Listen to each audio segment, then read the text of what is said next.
Bonjour tout le monde. Alors, on va vous présenter un petit peu un travail qui est en cours. Donc, c'est un peu une réflexion qui est en train de se faire, qui est un nouveau projet et qu'on est très heureux de présenter ici pour plein de raisons qu'on va vous expliquer. Donc, on est à deux. Voilà, donc moi je m'appelle Marcella Mussy. Je suis on a essayé de faire simple aussi pour pouvoir parler de nos projets. C'est toujours long de parler de soi, c'est chiant. Et en même temps, c'est important parce que ça situe un peu le lieu d'où on parle. Donc moi, je suis brésilienne. Je pense que ça, c'est quelque chose qui aujourd'hui j'affirme avec beaucoup plus de caractère et d'importance. Vous verrez. Je suis ingénieure de première formation. Et j'ai eu un parcours long et très intéressant dans l'automobile. Je me suis installée en France en 2010 et quasiment pendant 10 ans, j'ai été d'abord ingénieure en usine. Donc, j'étais très proche de la fabrication des voitures. Et puis après, en centrale, donc au siège, là où les décisions sont prises et qui sont parfois très éloignées du contexte industriel du concret. Et il s'est passé pour moi ce qui se passe pour beaucoup de monde. Je suis sûrement pas la première et j'espère pas la dernière. J'ai décidé de quitter ce monde de l'automobile pour me consacrer à la philosophie. Donc j'ai repris des études, d'abord en psychanalyse, puis après j'ai vraiment quitté le quotidien du travail pour me remettre à l'école. Donc j'ai fait une licence et un master en philosophie à Paris. Et puis, tout ça a fait que j'ai fait de nouvelles rencontres avec le design, avec d'autres philosophes. Et en 2024, donc cette année, j'ai pris j'ai fait ces choix personnels d'avoir une vie plus hybride entre Paris, où j'étais installée depuis que je suis arrivée en France, et la Creuse. Et là, j'ai monté Les Issues avec Antoine, mais qu'on vous présentera un petit peu aujourd'hui. Voilà, puis moi, je suis un local de l'étape, même si j'habite plus ici depuis longtemps, puisque je suis designer et j'ai monté les Sismos en 97 à 3 rues d'ici. Et le premier petit local des Sismos était rue de Crimée dans le premier. Donc ça me fait très plaisir de revenir ici présenter un nouveau projet. Et puis Sismo est devenu quelque chose comment je pourrais dire, qui est un peu dépassé ce que je souhaitais avec mon associé Frédéric Lecourt, dans le sens où c'est devenu d'abord une réflexion assez forte sur ce que c'était que l'objet du design, qui ça m'a toujours beaucoup questionné. Pas tellement le design d'objet, mais ça sert à quoi le design? Pourquoi c'est si présent partout, qu'on a l'impression que ça peut aller partout, que ça peut se lier avec plein de choses. Donc ça a été l'objet d'une première exposition qu'on a fait pour l'ouverture de la Cité du Design. Donc ça date un petit peu, 2009, mais ça m'a toujours tarabusqueté de savoir comment le design pouvait se relier avec d'autres situations sociales, d'autres situations environnementales. Et de projet en projet, toujours avec les Sismos, on a décidé d'acquérir un lieu en Creuse en 2012. Donc ça a été la première implantation, j'allais dire, rurale, puisque c'est le sujet du jour. Et en 2018, j'ai fait une rencontre très importante qui a été la rencontre avec la philosophe Cynthia Fleury, avec qui on a commencé à travailler sur la question du soin, des éthiques du care et du lien avec la conception et avec le design. Donc ça m'a mis sur un chemin qui m'a petit à petit un peu éloigné de ce que j'arrivais à faire avec le collectif des Sismos, donc que j'ai quitté l'année dernière, et pour m'implanter directement et définitivement dans une ferme en Creuse dans laquelle je vis, qui est une ferme de 7 hectares autonome. Quand je dis autonome, c'est-à-dire qu'on travaille au quotidien dans cette ferme, mais qu'on est autonome alimentairement à 70%, ce qui change beaucoup, beaucoup de ma relation au monde et de ma relation au design. Et c'est dans ce sens-là qu'on a commencé à réfléchir à Issu avec Marcella. Donc sur cette question-là, la première des choses que j'avais envie de dire, c'était rien.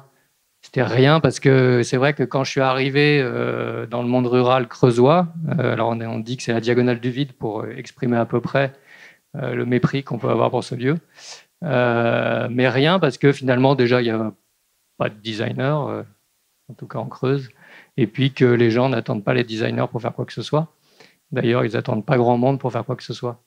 Et ils n'attendent pas grand monde parce que c'est un milieu où il y a beaucoup de débrouillardise, il y a beaucoup d'échanges informels, il y a beaucoup de savoirs qui sont tout à fait de terre. Et par rapport à ça, finalement, la question de la conception, finalement, d'un métier très urbain, on en a parlé juste avant, du design, avec des connaissances qui sont aussi une connaissance très urbaine, très liée au marché, très liée à des commandes privées, finalement, nous a beaucoup éloignés d'une connaissance de ce que c'est que la ruralité, je ne sais pas si c'est le bon terme, mais en tout cas de ce que sont ces lieux. Et on s'est beaucoup questionné avec Marcella sur la manière dont, alors on a mis volontairement Stepanov qui intervient demain matin, sur la question de nos liens avec le vivant, avec la diversité, c'était beaucoup amenuisé. Ça, c'est 2 schémas qu'il a fait dans son dernier livre qui s'appelle Attachement, où il montre très bien la question du lien très pauvre qu'on a de façon urbaine avec l'écosystème, avec un lien qui passe toujours par le magasin, un lien... alors, il y a quelqu'un qu'on aime beaucoup aussi qui s'appelle Geneviève Pruvot, qui dit combien on peut traverser. Là, on peut sortir d'ici, on peut faire 5 km à pied et ne pas rencontrer un seul endroit ou prendre quelque chose de comestible gratuitement sur un végétal vivant. Et ça, on se rend tellement plus compte que finalement, on ne voit pas à quel point ça a modifié notre ontologie du monde par rapport au fait de s'intégrer aujourd'hui dans un endroit qu'on peut appeler la ruralité. Alors, ça nous a semblé, on a appelé ça le design des quiproquos. C'est un terme qu'il faut rendre... c'est à moi. Non, c'est parce que souvent, quand on a commencé à s'intéresser à la ferme, à la vie rurale, on se rendait compte qu'on avait 2 mains gauches, en fait. On ne savait rien faire. Et donc, Antoine, il a dit, mais en fait, toi, tu es ingénieur du chaos, en fait. Tu n'es pas ingénieur industriel, tu es ingénieur du chaos. Et moi, je lui ai rendu, et toi, tu es designer du quiproquo. Et c'est vrai qu'en fait, on se rendait compte que toutes les choses qu'on avait apprises, qu'on avait pratiquées, qui nous avaient été très utiles dans l'urbain et dans la production de masse, étaient inutiles et vraiment très difficiles à appliquer dans un contexte où il fallait planter pour se nourrir, transformer pour pouvoir continuer à planter l'année d'après, laisser le vivant là où il est et participer à la chaîne du vivant.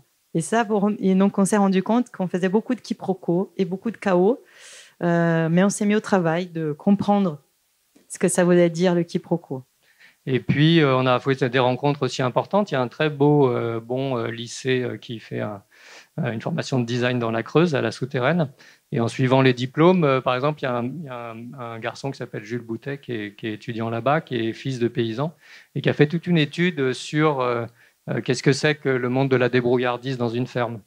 Et peut-être que c'est le premier rapport qu'on peut lier avec le design, c'est qu'en fait, une ferme pas des agriculteurs qui font de la production plus ou moins intensive, mais une ferme, c'est-à-dire des paysans ou des fermiers qui vivent notamment pour se nourrir, c'est un lieu de permanence en termes de créativité, en termes d'improvisation, en termes de conception, avec tout ce qu'il y a autour tout le temps, quoi. Et ça, pour le coup, j'ai trouvé, moi, que c'était le premier lien très, très fort avec la pratique et le savoir du design.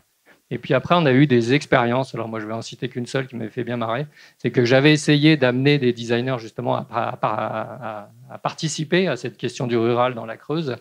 Et puis, notamment parce que j'ai planté une espèce de forêt comestible que j'ai commencé il y a à peu près une dizaine d'années. Et puis un jour, donc j'invitais des designers à essayer de venir m'aider. Puis ça marchait relativement, on va dire. Et puis un jour de décembre, je me suis retrouvé dans le champ à creuser, à planter des racines nues tout seul. Et là, je me suis dit, ouais, non, il y a un truc quand même où on ne va pas y arriver, quoi. Et donc, pourquoi ? Parce que les racines nues, en fait, ça se plante l'hiver, quoi. Je suis désolé, ouais, il fait froid, il neige, il faut s'habiller, etc. Et ça, ce côté d'avoir un peu lâché l'implication qu'on pouvait avoir sur la Terre pour des raisons qui était probablement bonne, mais qui était quand même de dire, oui, une saison, c'est une saison. C'est vrai qu'ici, on ne sait plus trop à quoi ça sert, mais là-bas, c'est prédominant pour arriver à avancer. Ouais, et moi, pour ma part, je pense qu'il y a deux expériences que pour moi sont très marquantes de ces vécus. La première, c'est la question de la précision, qu'on appelle dans la ferme le chipoter ou bourriner. C'est-à-dire qu'il y a des choses où la première fois, on a dit qu'il fallait faire 200 plants de fraises pour préparer les petits plants à vendre ou à donner ou à replanter. Moi, j'ai mis une demi-heure à faire 5 pots, je ne sais pas, parce que j'avais le souci de comment ça allait être. Et le fermier, il est arrivé, il a dit non, il faut que tu fasses plus rapidement parce que de toute façon, il y aura des pertes. Et donc là, il a dit, là, tu chipotes, il faut bourriner. D'accord. Donc là, je bourrine. Et puis à un moment donné, il arrive, il prend le pot, il jette, il dit, mais en fait, tu n'as pas assez tassé la terre. Là, ça bourrine trop. Et en fait, on se rend compte que le corps, il met du temps à comprendre la précision du geste. Et donc, c'est-à-dire qu'il y a la répétition qui demande qu'on le fasse plusieurs fois, mais il y a aussi le fait de s'intéresser à la nécessité de ce qu'on fait. Et donc, c'est vrai que c'est quelque chose qui, tant qu'on ne l'a pas vécu soi-même, et l'interaction avec la terre et le vivant, c'est très difficile de se rendre compte. Donc, peut-être que j'ai dit des choses assez candides, mais la vérité, c'est que quand on est à l'urbain en permanence, des choses assez simples nous échappent. Et le corps, ça échappe à la nature du corps et pas au cerveau. Le cerveau, il a compris, mais le corps, il n'a pas compris. Alors, on s'est demandé justement, une fois qu'on a été face à ces difficultés, puis un peu cette forme de colère, comment on allait sortir de ça. Donc, on s'est dit, pour reprendre un petit peu l'expression de Deleuze qui disait qu'il fallait sortir de la philosophie par la philosophie, on s'est dit, on va sortir du design par le design. Comment on va essayer de retravailler sur les fondements de ce qu'on cherche. Donc, dans un premier temps, il y a quelque chose qui a été fait, qui est lié à la rencontre avec Cynthia Fleury, ça a été d'essayer de trouver comment finalement, dans l'histoire du design, lors de grandes failles systémiques, il y en a eu suffisamment depuis la naissance du design, disons milieu du 19e, qu'est-ce qu'avaient fait les designers? Comment ils avaient travaillé? Avec quoi ils avaient été en contact? Avec quel type de courant de pensée? Quel type de courant esthétique? Etc. etc. Et pensant et faisant l'hypothèse qu'on est aujourd'hui dans une grande faille. Ce qui ne me semble pas tout à fait faux. Et du coup, on a commencé à faire ces grandes frises qui permettaient de montrer un petit peu sur quelles références on avait envie de s'appuyer, pour une raison assez simple, c'est qu'en philosophie politique, c'était important de se dire, finalement, on n'est pas en train d'inventer un truc qui vient de nulle part, on est sur un chemin, on est sur une histoire, on est sur une sociologie, on essaye de voir quel est le fil que nous, on a envie de tirer par rapport à ce qu'on pourrait appeler une forme de design, des designs de forme de résistance. C'est-à-dire comment on arrive à impliquer tout ce qu'on ressent des complexités de ce monde-là pour en faire un design qui ressemble à un mode de vie, en fait, qui ressemble à quelque chose, à une implication, à quelque chose qui soit inclus dans cette terre dans laquelle on est. Oui. Et là, quand on a commencé donc, la charte du Feuchtollen, ces premiers manifestes que Cynthia et Antoine ont écrits, ça date de 2022. Ça a été quelque chose qui a été très, très pris, repris et assimilé par beaucoup de contextes très différents, du public, du privé, des particuliers. Donc, on voit à quel point interroger les références, ça a été super important. Mais ça nous a paru important aussi, de par notre rencontre, mais aussi de par les choses qu'on vivait dans les projets qui voulaient aller plus loin dans la question de la connexion avec le vivant, de recroiser ces références avec d'autres. C'est de se renourrir d'autres choses, d'aller manger ailleurs. Parce que ces liens qui deviennent très pauvres dans l'urbain, c'est aussi des liens qui deviennent très pauvres parce qu'on passe plus notre temps à réorganiser nos préjugés qu'à découvrir d'autres formes de pensée. Et donc, c'est là où, en fait, Antoine, souvent, il me disait, mais et au Brésil, ça se passe comment? Et c'est marrant parce que moi, souvent, cette question, quand elle m'était posée ou quand je me la posais, j'avais toujours tendance à ramener à la question festive, joyeuse, ouverte, qui est propre à la culture brésilienne, même si ça reste quand même quelque chose de très caricatural. Mais j'ai senti le défi d'aller chercher et ramener de la philosophie, de la pensée, d'autres choses qui puissent exprimer ce que ça veut dire se renourrir par ailleurs. Et on parle du Brésil, mais on a aussi d'autres références qui viennent d'ailleurs. Mais c'est ça. aller chercher ce qui vient d'ailleurs. Et donc, par exemple, moi, je vais citer, je pense que 3 choses, parce qu'on on en a mis beaucoup, mais il y en a une, pour moi, c'est le concept de oraliture chez Leda Maria Martins, qui est une penseuse brésilienne très proche des mouvances qui mélangent la culture, l'art et toute la partie de l'afrodescendance brésilienne, et qui va dire que la sagesse et la culture orale a été beaucoup écrasée par l'arrivée d'une idée que la pensée était pensée quand elle était écrite. Et donc, il y a une espèce de hégémonie de la pensée écrite, hégémonie de tout ce qui s'écrit par des grands penseurs, au détriment de la perte de l'oralité. Et donc, elle dit qu'il y a beaucoup de la sagesse ancestrale, de ce qui traverse nos capacités de faire et qui traverse aussi ces pédagogies de l'absence. Elle appelle la pédagogie de l'absence, de l'exclusion, de penser que les choses qui sont écrites, elles suffisent à faire mieux, à faire penser et transmettre la pensée. Et donc, enquêter l'oralité de ceux qui sont là où ils sont, comment ils ont vécu, pourquoi c'est comme ça, donner de la puissance et de la force à ce qui est dit, c'est une manière de recroiser, redonner du sens et du mouvement à sa pensée. Et la deuxième chose que je voulais dire, c'est qu'il y a un penseur brésilien, pour le coup, qui vient des communautés d'autogestion qui s'appelle Nego Bispo, les communautés d'autogestion au Brésil s'appellent les communautés quilombolas. Son livre qui s'appelle La Terre donne, la Terre veut, qui est transcrit de sa sagesse à travers de ce qu'il disait et de comment il vivait. C'était quelqu'un d'important dans sa communauté qui est décédé il y a 2 ans. Son livre vient d'être traduit en français par la Wider Project. Et c'est un livre où il y a plein de nouvelles références sur comment ces communautés se sont saisies de la question de l'architecture, des espaces, de la manière de penser le rituel du vivant, de penser la capacité de sortir d'une position coloniale. Et lui, par exemple, il parle beaucoup de la cuisine. Et j'ai trouvé ça très intéressant que dans la cabane dont Sarah parlait tout à l'heure, les enfants, ils aient fait question d'y mettre un évier pour faire référence à la cuisine. Parce que dans les communautés quilombolas, la cuisine est essentielle. C'est le lieu de partage et de rencontre, et pas le lieu d'assignation des genres ou quoi. La cuisine est fondamentale pour la vie en communauté dans ces lieux. Et donc, je pense intéressant de prendre cette intuition des enfants aussi de l'importance de la cuisine. Oui, peut-être pour rebondir là-dessus, par exemple à la ferme, alors c'est inspiré de la permaculture, mais on n'aime pas trop utiliser ce terme.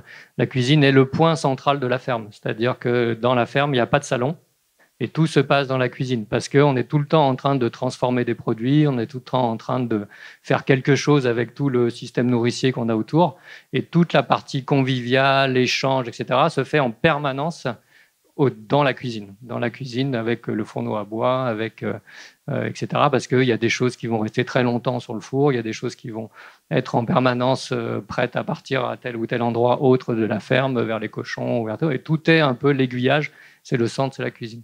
Pour ma part, j'avais envie de vous montrer quelques références. Pareil, je vais essayer d'aller assez vite. Arthur Lockman, c'est vraiment quelqu'un que je trouve vraiment intéressant, qui est un philosophe qui est philosophe et charpentier.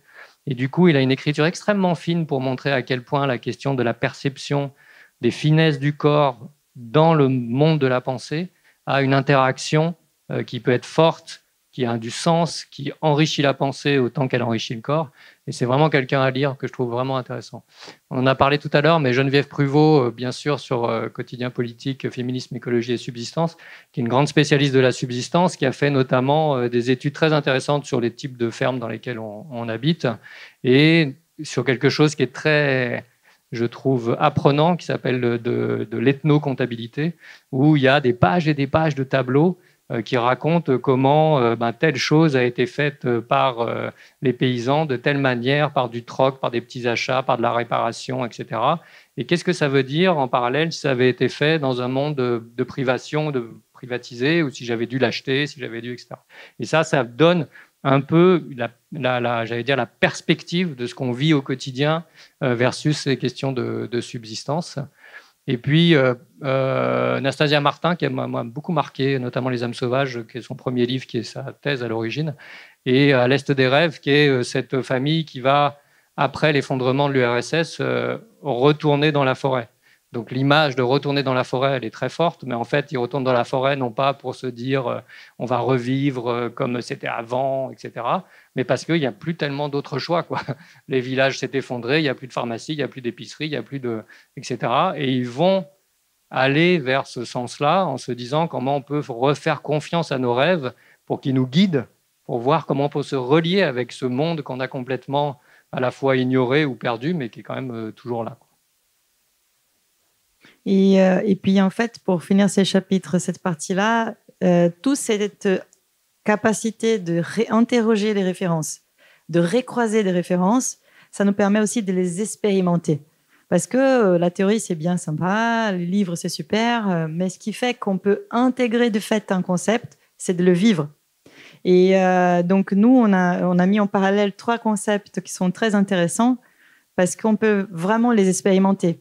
Donc, le premier, peut-être vous le connaissez, la roue d'intersectionnalité.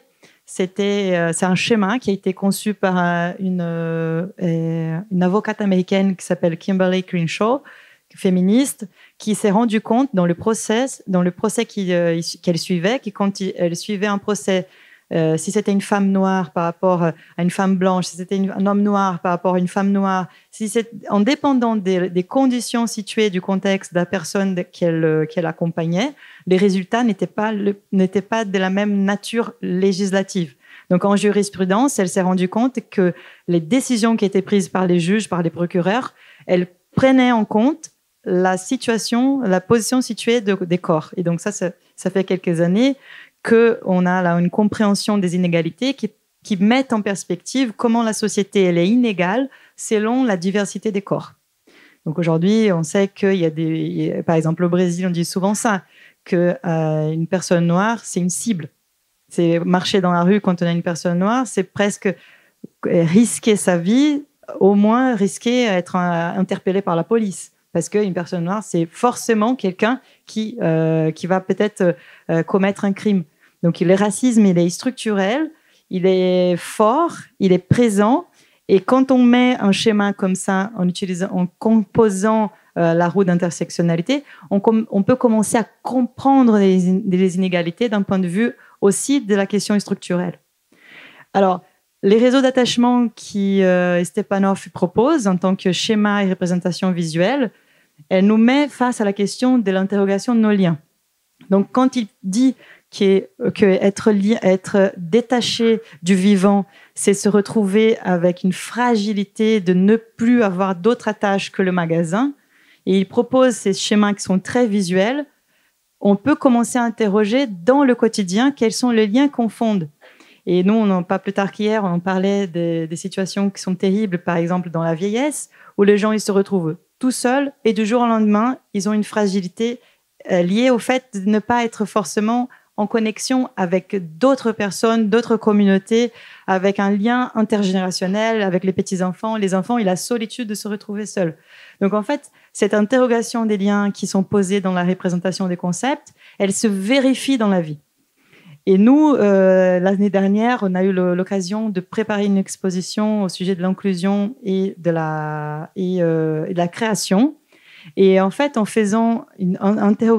interrogeant comment les créateurs ils se penchent sur la question de l'inclusion, que ce soit pour adapter des objets ou de créer de nouveaux objets ou de créer de nouvelles politiques, on s'est rendu compte que ce qui fait sortir la question de la création d'une imposition normative, c'est la possibilité à ce que la création soit faite à partir d'une dynamique.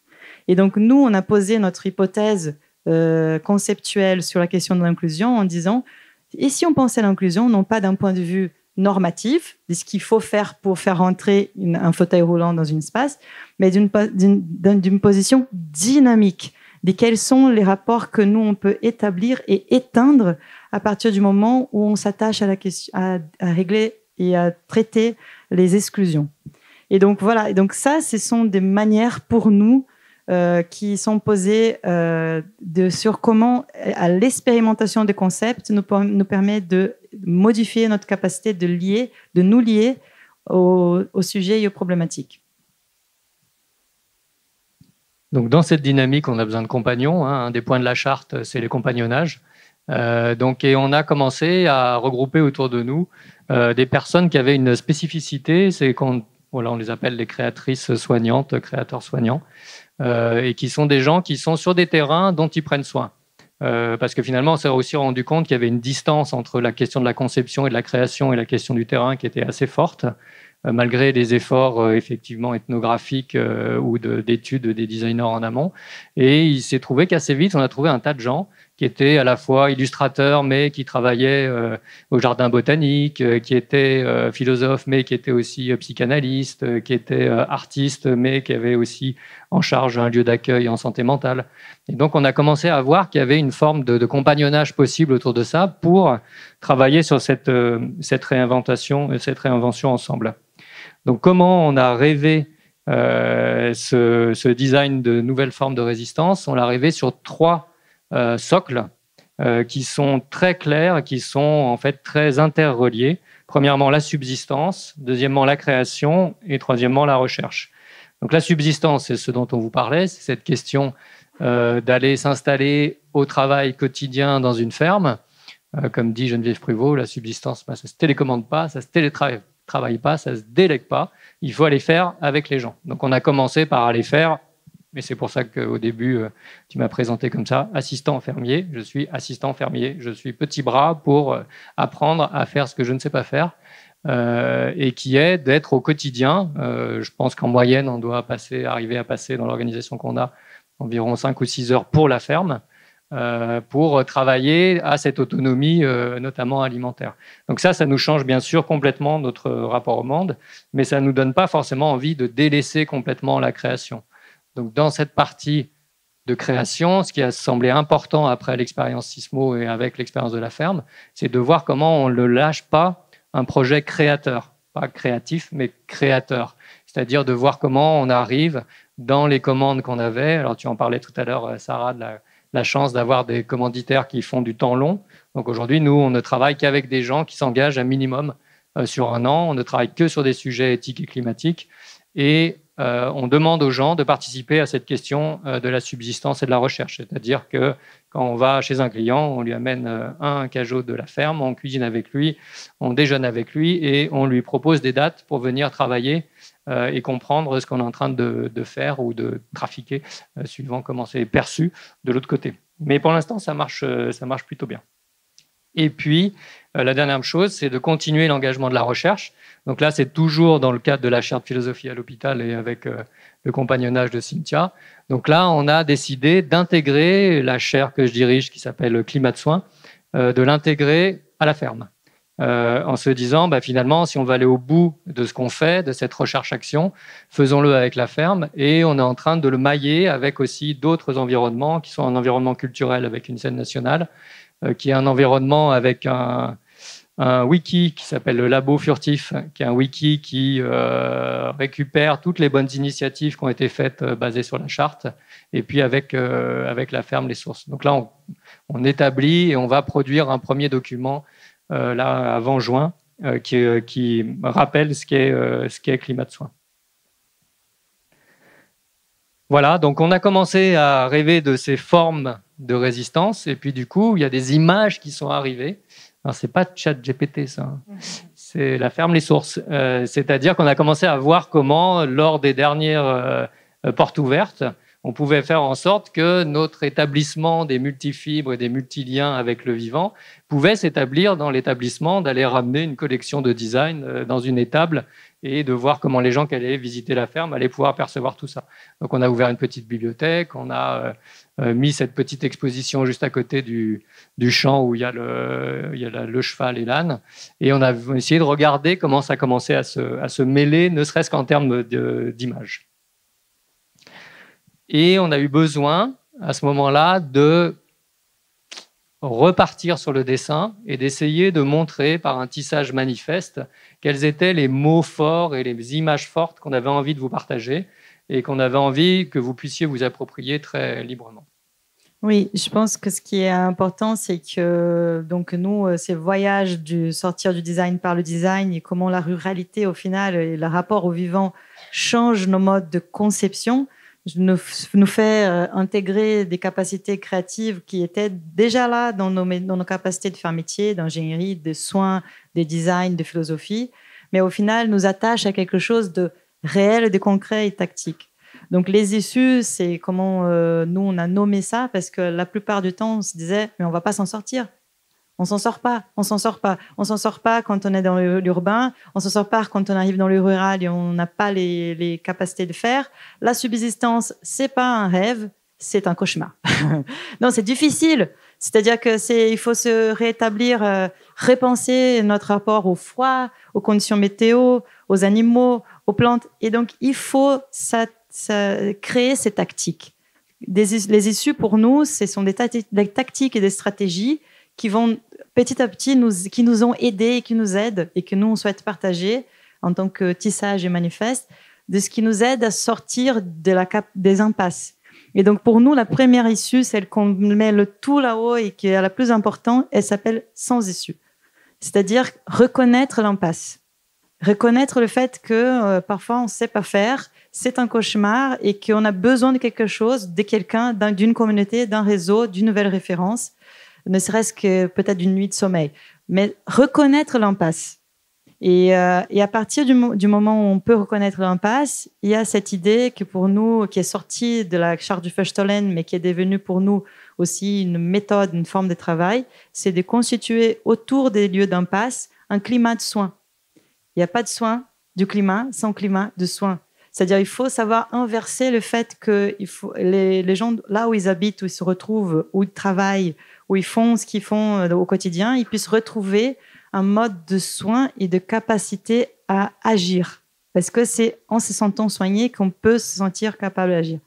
Et ainsi de suite, on a une douzaine, peut-être qu'on n'aura pas le temps de toutes les exposer, mais par exemple, l'artisanat relationnel, qui est un concept très important pour nous, c'est ne prendre aucun mode relationnel pour acquis, que ce soit dans nos relations intimes ou dans les relations professionnelles de travail. Tout ce qui touche à la question du relationnel demande du travail, demande de l'artisanat. Parce que chaque personne est une personne, chaque condition est une condition. Et pour nous, poser l'artisanat relationnel comme une issue, au lieu d'accepter c'est mon chef, c'est mon compagnon, c'est mon frère, c'est ma mère, c'est mon père, au lieu d'accepter les conditions relationnelles qui sont posées de base et questionner ces positions pour dire que ce que je fais avec chaque personne avec qui je me relationne, c'est de l'artisanat.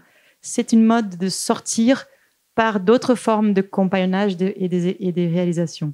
Je ne sais pas si tu veux en commenter quelques autres. Moi, j'aime beaucoup laver les mots. Là, il y a pas mal de références aussi qui sont liées entre culture brésilienne et culture française. Donc, laver les mots, c'est plutôt culture brésilienne. Mais cette question d'entrer dans un sujet en prenant le mot qui est proposé et de se dire, est-ce qu'on ne peut pas un peu le laver ensemble, quoi. Des mots, il y en a beaucoup. En prenant au hasard design. Si on commence à se dire on va faire un projet de design, on peut laver le mot design pendant 3 jours. On va arriver avec pas mal de crasse d'un côté, pas mal d'idées de l'autre, mais il y a pas mal de choses à laver. Et on peut, sur n'importe quelle thématique, nous c'est quelque chose qu'on fait toujours à l'entrée des projets, c'est avec la communauté avec laquelle on va travailler, comment on va laver les mots pour savoir qu'est-ce qu'on emploie, pourquoi on les emploie comme ça. Ou un autre que j'aime bien, c'est par exemple appeler les rêves. Alors ça fait directement, c'est directement lié au travail de Nastasia Martin. Mais oui, c'est vrai qu'on est dans un monde où aujourd'hui, on n'a pas l'impression que les rêves sont des issues. On a l'impression que les rêves sont en train de nous faire une espèce d'interprétation de ce qu'on vient de vivre. Alors que dans plein d'autres cultures, les rêves sont au contraire comment aide-nous à nous relier à ce qui va arriver avec d'autres mondes vivants, d'autres mondes imaginaires, etc. etc. Mm. Je vois le petit geste. Hop, voilà. Donc, le tissage manifeste. Quand vous allez sur le site, merci à Julien Bidoret qui nous a beaucoup aidé à concevoir ce site, et merci à Zina Larichi qui nous a beaucoup aidé sur les illustrations. Vous pouvez imprimer en fait à la fois le poster des issues ou alors toutes les issues qui vous intéressent. Donc, soit c'est en format grand ou en petit format. Enfin bref, vous faites comme vous voulez et vous en créez d'autres et voilà, et vous ne restez pas dans l'impasse surtout. Et je pense qu'il faut quand même se dire qu'on n'est pas les premiers à avoir fait de manifeste et on espère ne pas être les derniers. Donc, s'il n'y a pas de méthode prête à porter, il y a quand même une invitation à ce que chacun prenne son chemin. et qui le manifeste. Merci à vous.